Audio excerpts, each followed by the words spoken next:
जयपुर में मुस्लिम संस्थान work organization of religions and knowledge Rajasthan चेस्टर ने बांग्लादेश में हिंदुओं पर हो रहे अत्याचार के विरोध में तथा भारत सरकार और अंतर्राष्ट्रीय मानव अधिकार संघ से उचित कार्रवाई की मांग करते हुए पत्रकार वार्ता आयोजित की। प्रेस वार्ता में वर्क प्रवक्ता राजस्थान सैयद असगर अली ने संबोधित करते हुए कहा कि किसी भी मुल्क में अल्पसंख्यक आबादी पर हो रहे अत्याचारों में सरकार की नाकामी होती है और उसको अपने पद पर रहने का कोई हक नहीं है। विशेषकर बांग्लादेश की अल्पसंख्यक आबादी हिंदुओं पर अत्याचार में उनके मंदिरों को नुकसान पहुंचाना, महिलाओं के साथ दुर्व्यवहार आदि को मोहम्मद यूनूस सरकार को तुरंत प्रभाव से रोकना चाहिए।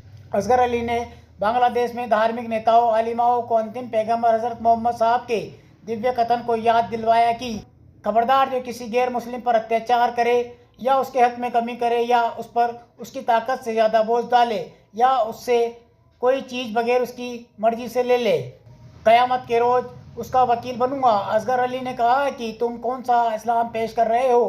याद कर लो मोहम्मद साहब के एक अन्य कथन को, जिसमें कहा है कि व्यक्ति ने किसी जिम्मी को सताया तो क़यामत के दिन उसकी ओर से दावा करूंगा और जिस मुकदमे में मैं दावेदार होता हूँ मैं ही विजय रहूंगा। तो तुम इस समय इस्लाम के विरुद्ध कृत्य कर रहे हो। इस कथन में इस वक्त बांग्लादेश सरकार आ रही है।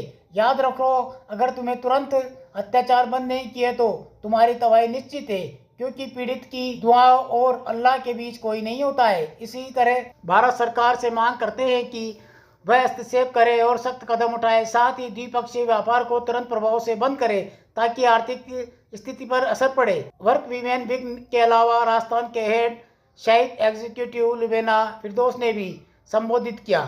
वर्क हेड लाइक हसन ने बताया है कि वर्क संस्था भारत में सदयुग के आगमन के लिए कार्य कर रही है और वह दया और करुणा को प्रत्यक्ष लगती है। बांग्लादेश में रह रहे हिंदुओं पर अत्याचार का हम खुलकर विरोध करते हैं। वर्क वीमेन विंग से लुबेना फिरदौस ने कहा कि बांग्लादेश के आलिमाओं को अपनी आवाम को समझाना चाहिए और वास्तविक इस्लाम को सामने रखना चाहिए। अगर वह अपने देश की अल्पसंख्यक आबादी को विश्वास में नहीं लेते हैं तो वह इस्लाम के विरुद्ध जा रहे हैं। हम इसका विरोध करते रहेंगे तब तक जब तक कि वहाँ के हिंदुओं को सुरक्षित भाव और संरक्षण न मिले।